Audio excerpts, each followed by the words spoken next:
Le préavis va être déposé demain matin à la première heure et il n'y aura qu'un point de revendication, l'indice.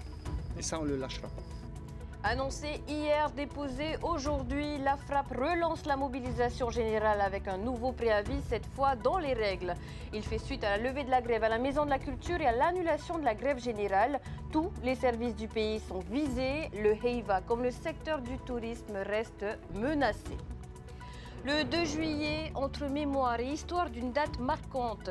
Commémoration à la présidence autour du rapport parlementaire sur les conséquences des essais nucléaires. 59 ans après le premier tir à Moruroa, retour aussi sur une page sombre de l'histoire polynésienne. À la veille du festival Yanu'ute Tatau, portrait de Manutea Chartier, un tatoueur de Moorea qui perpétue l'art ancestral. Un nouveau rendez-vous dont nous parlera en plateau le vice-président du comité des artisans tatoueurs de Polynésie, Teata Vosh, est notre invité. Au mini-jeux du Pacifique, nos athlètes enchaînent les performances. Avec 56 médailles déjà remportées, le Fénois brise sur tous les fronts à Palau.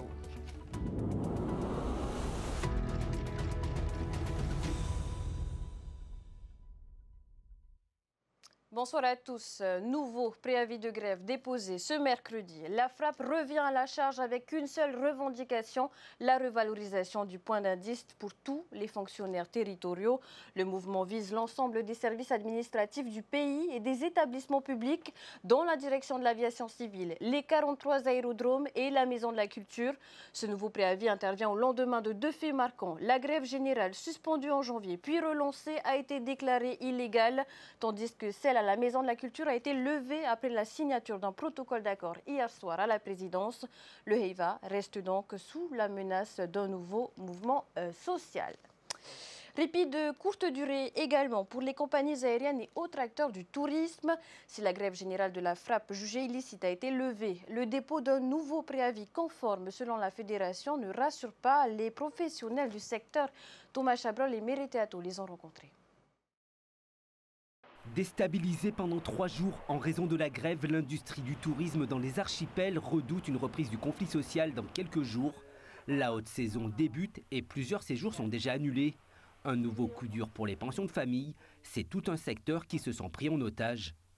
Et on en a marre, Hein? Prenez en otage d'autres personnes, mais pas les personnes des îles, pas nos petites îles, quoi. Et nos touristes. Alors sinon, arrêtez le tourisme. Ce n'est pas alors la première économie du territoire. Si on veut prendre en otage nos îles, eh bien c'est non. Alors venez payer alors les factures, venez payer les dettes de ces chefs d'entreprise. Les banques n'attendent pas. Et nos touristes qui ont fait des milliers de kilomètres pour venir chez nous et qui sont coincés dans les îles. L'image de la destination Polynésie une nouvelle fois ternie. Les touristes en provenance des États-Unis et d'Europe arrivent pour la saison. Aujourd'hui, des vols ont été retardés, des voyageurs sont toujours en liste d'attente et ne sont pas certains de pouvoir réaliser leur voyage comme prévu depuis plusieurs mois. C'est le cas pour ce touriste qui espère rejoindre Ao au Tuamotu. Aujourd'hui, on me dit qu'il y a un seul vol et il est à 15 h, mais on me met en liste d'attente. Et on me dit qu'il y a un autre vol dimanche, mais dimanche, il est plein. Donc aujourd'hui, je ne sais plus dans quelle situation je suis. Et je ne sais pas si je vais arriver à partir. Malgré la levée de la grève jugée hier illicite, Air Tahiti n'a pas pu rétablir à la normale son programme de vol aujourd'hui. Les conséquences de la grève se chiffrent déjà entre 60 et 100 millions de francs pour la compagnie. Depuis samedi, on a eu plus de 200 vols annulés, plus de 3000 passagers impactés, dont 500 visiteurs par jour à peu près. Donc c'est vrai que c'est compliqué pour nos voyageurs. Et pour l'entreprise elle-même, vu qu'effectivement il y a beaucoup de gens qu'on n'a pas pu transporter. Dès demain, le trafic aérien devrait retrouver plus de souplesse. Des vols supplémentaires seront ajoutés dans la mesure du possible. D'autres sont encore à reprogrammer, mais le nouveau préavis de grève générale qui concerne la direction de l'aviation civile fait craindre le pire pour les compagnies domestiques. À défaut d'accord, un nouveau conflit social débutera mercredi 9 juillet. Le 2 juillet, une date hautement symbolique. Elle marque le tout premier tir nucléaire réalisé en Polynésie française. Ce jour de commémoration a rassemblé le camp indépendantiste à la présidence où était présenté le rapport parlementaire sur les conséquences des essais.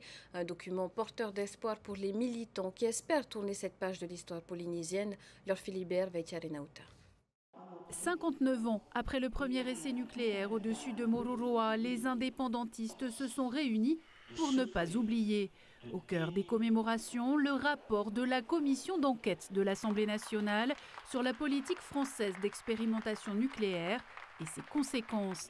Rapport qui ne saurait rester lettre morte pour le président de l'Assemblée de la Polynésie. Maintenant qu'on sait que l'État a menti, nos rapports ne peuvent plus se faire de la même façon comme on l'a fait à l'époque. La Polynésie, elle a été utilisée pendant les essais nucléaires. On ne lui a pas demandé son avis. Et donc aujourd'hui, il va falloir que l'État nous considère au même niveau. Un projet de loi de pays et une proposition de loi à l'Assemblée nationale sont en cours de rédaction. Est-ce qu'on garde la loi Morin et on l'améliore ou est-ce qu'on en fait une nouvelle? Donc pour l'instant, on écrit. Et en fonction en fait de l'envergure des modifications, ce sera peut-être une nouvelle loi. Il ne s'agit pas pour nous de nous substituer à l'État qui est celui qui doit indemniser les victimes. Il s'agit en revanche de venir compléter ce dispositif en proposant des prestations, notamment sur la prise en charge médicale, qui n'existent pas aujourd'hui. Ce rapport est également porteur d'espoir pour les associations de défense des victimes du nucléaire. Pour nous, ce rapport, il apporte beaucoup de choses, mais il faut attendre maintenant la proposition de loi. Là, il y a plus d'une quarantaine de recommandations qui ont été préconisées, dont beaucoup concernent l'aspect sanitaire. Quel avenir pour Moruroa et Fangataufa? La question de la rétrocession de ces atolls à la Polynésie et de leur gestion fait débat. C'est nécessaire politiquement et symboliquement que ces deux atolls soient restitués à la Polynésie. Il faudra en définir les modalités. Bon, déjà s'entendre sur le fait qu'il y ait cette restitution qui aujourd'hui est bloquée administrativement par le fait que le CEP existe toujours, puisque le CEP n'a pas été dissous. On va le demander, oui, au président de la République. Ces questions feront dans un premier temps l'objet de discussions avec le ministre des Outre-mer, attendu au Fénois mi-juillet. On revient sur cette date du 2 juillet avec un regard historique cette fois. Il y a 59 ans, jour pour jour, les essais nucléaires étaient officiellement présentés comme une opportunité pour les populations locales. Mais l'implantation militaire va profondément bouleverser la société polynésienne, tout comme son environnement. Un héritage qui continue de marquer les mémoires, comme nous le rappellent Liurabunik et Herihau Tariki. 3, 2, 1, CRT. La décision est prise en 1962. La France veut poursuivre ses essais nucléaires et opte pour la Polynésie. Les raisons sont politiques, il faut éloigner les tirs du continent africain en pleine décolonisation. Le Quai d'Orsay, la diplomatie française ne voit pas d'un très bon œil la poursuite d'essais à proximité des côtes africaines. Et donc ils considèrent qu'à la fois en matière d'opinion publique internationale et d'opposition locale, la Polynésie va être une bonne solution. Tout se fait dans le plus grand secret. Une mission de repérage s'organise, mais quand les rumeurs tombent, De Gaulle présente le projet comme une chance pour un territoire en crise. Vous avez parlé du centre d'expérimentation du Pacifique. Et oui, il est vrai que la Polynésie a bien voulu être le siège de cette grande organisation. C'est vrai.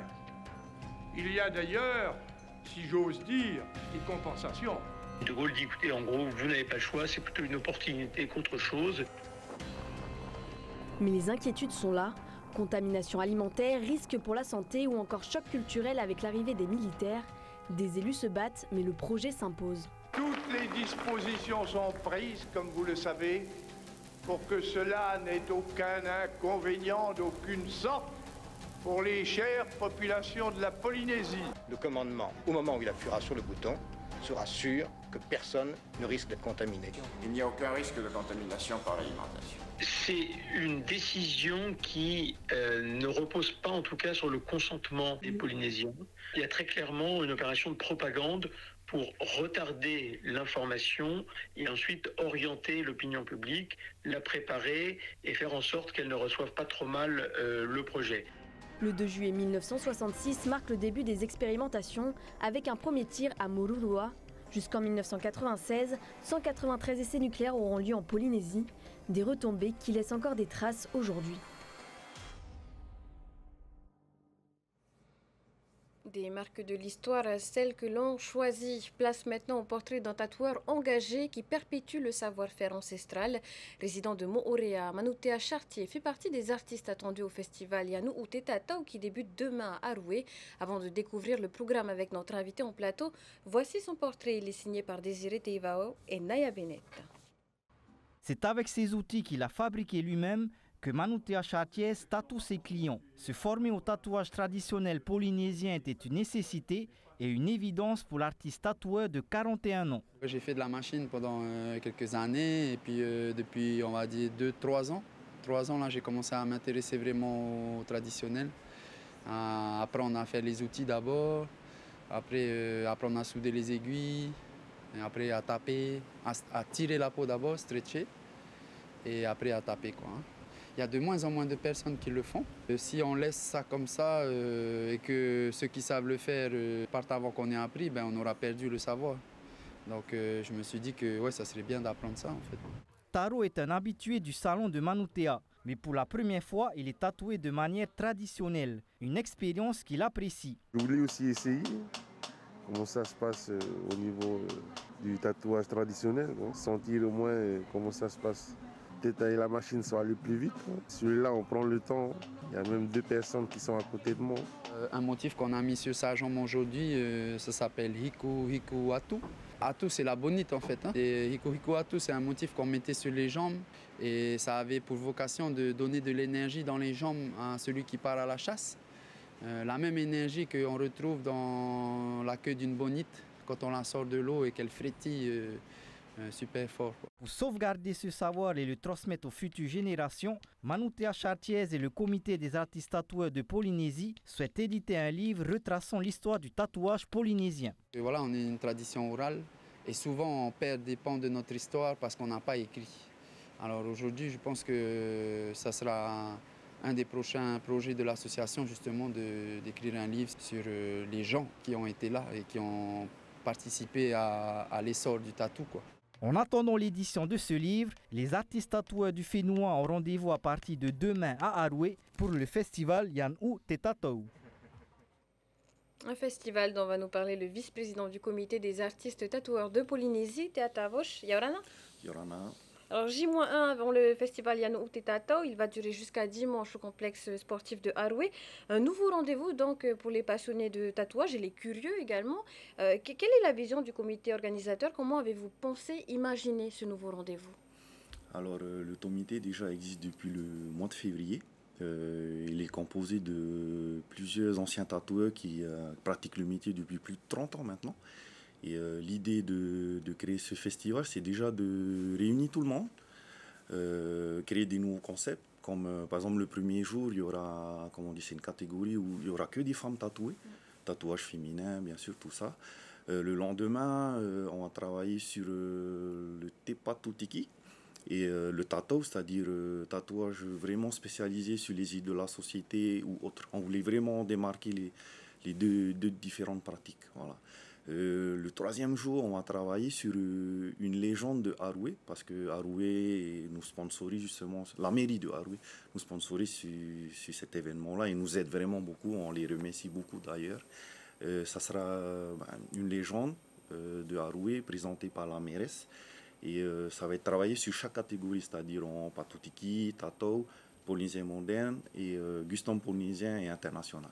On fait vraiment la distinction. Hein? C'est ça. Et le dernier jour, il y aura présentation de tatouages qui ont été faits en boutique, c'est-à-dire cicatrisés et tout.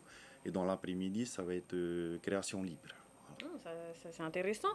Sur place, plus de 40 tatoueurs sont attendus, parmi lesquels Manutea dont on vient de voir le portrait, et Manutea qui fait partie de plusieurs générations de tatoueurs traditionnels. Ce qui sera intéressant dans le tatouage traditionnel durant l'événement, il y aura Laurent Purotu de Moorea qui lui pratique le tatou depuis plus de 30 ans. Il y aura Moana Heita qui est la génération qui vient après. Lui, ça doit faire plus de 10 ans qu'il fait du tatouage traditionnel. Et Manutea qui commence depuis 3 ans à se mettre dans la discipline. Du coup, on aura 3 générations différentes dans le tatouage traditionnel. On a parlé des concours, mais il y a aussi des démonstrations, du show pour le public. À quoi doit-on s'attendre sur ces jours? On aura l'occasion d'avoir des shows marquisiens.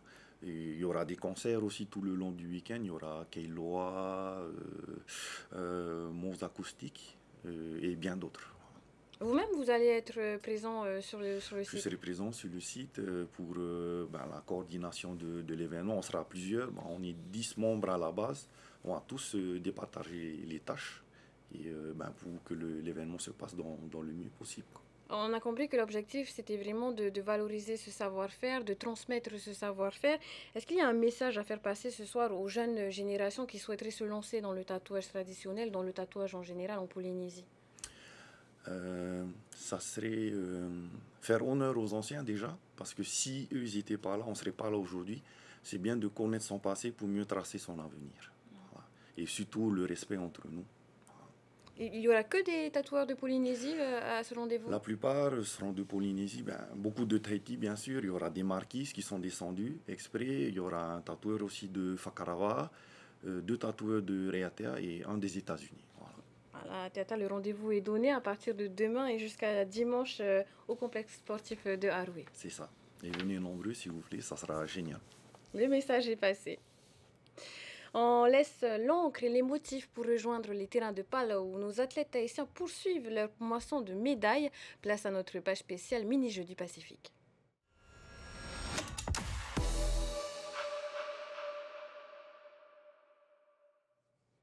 C'est un scénario qui semble se répéter dans chaque discipline. Pour son entrée en compétition, la sélection tahitienne de tennis de table a brillé hier soir.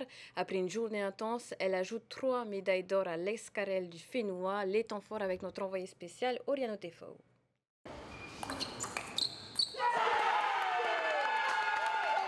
Victoire décisive pour Tahiti dans une finale tendue face à la Nouvelle-Calédonie. Après 1h30 de jeu, Keanu Dessian s'impose face aux meilleurs joueurs adverses et offre l'or à l'équipe tahitienne.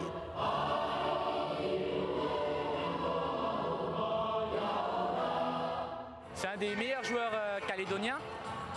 Et c'est surtout grâce à mon coach et tout, il m'a donné de bons conseils durant le match. Du coup, j'ai pu être solide tout le long du match et rester dedans et pouvoir gagner. En Calédonie, il y a un joueur qui s'appelle Jérôme et qui est plus fort en termes de classement que nos jeunes. Là, on n'a que des jeunes qui sont nouveaux sur le circuit et ils ont réussi à battre le champion de Calédonie, donc c'était difficile et c'était bien. Chez les filles, même réussite, le quatuor tahitien mené par les jumelles Tehahitua domine la Papouasie-Nouvelle-Guinée en finale avec une victoire nette 3-7-0. En termes de stratégie, si je vais un peu plus loin, c'était que ma soeur et moi, d'évidence, on commence en première pour pouvoir après assurer, en tant que joueuse déjà avec un peu plus d'expérience, assurer les premiers matchs et motiver du coup la troisième jeune fille. C'était la finale quand même, il fallait qu'on aille chercher la médaille d'or et on comptait juste sur mon match pour aller chercher la médaille d'or. Tahiti complète sa moisson avec une autre médaille d'or en paratennis de table grâce à Matteo Tehei et Teva Buluk en équipe. Chez les femmes, Vehine Tehiura Tiri et Hea Valamo décrochent l'argent. Engagement total de nos sportifs tahitiens dans chaque discipline. Oriano Tefao nous fait le point sur la 3e journée de compétition en bref et en images. En V6, 1500 mètres, nos rameurs raflent l'or chez les hommes et les dames. Temoana Taputu décroche également le précieux métal en V1 marathon sur 6 km, tandis que Ranitea Mamatui prend l'argent chez les femmes. Au beach wrestling, Tamatere Hervé s'empare du titre des moins de 70 kg et cumule ainsi 3 médailles d'or depuis le début de la semaine en lutte. Il continuera la compétition lundi en judo.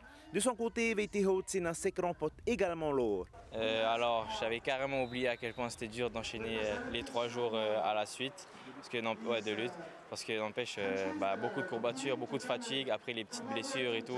J'ai plein de petites griffures, des maux de tête et tout commencent à venir. C'est chaud, mais on lâche rien et là on va se reposer avant d'attaquer lundi. En natation, la délégation remporte l'or dans l'épreuve du 4x200 mètres nage libre, aussi bien chez les hommes que chez les femmes. Nairou s'offre l'argent aux 100 mètres brasse, tandis que Deoti Vido monte également sur la deuxième marche du podium aux 200 mètres d'eau. Au volleyball, après leur défaite contre les Samoa américaines, nos Tahitiens renouent avec la victoire. Elles battent l'équipe de Wallis 3-7-0. Notre force, c'était la cohésion. On était tous ensemble, on était meilleurs que nous-mêmes. Et ainsi que Wallis, elles se sont bien battues. On va garder ce rythme, on va tout faire pour aller chercher la médaille d'or pour les Fénois. Les athlètes enchaînent les performances et creusent l'écart au sommet du tableau des médailles. À l'issue de la troisième journée, ils comptabilisent 56 médailles, dont 33 en or.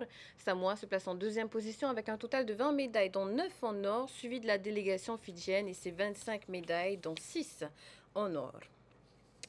Tout de suite après ce journal, on continue de mettre en valeur le tatouage avec un nouvel épisode de Tahiti Inc.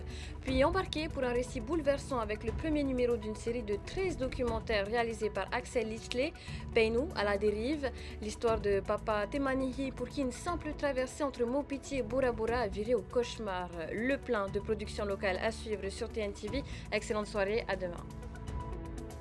Retrouvez ce journal en replay sur notre site internet et notre application mobile TNTV.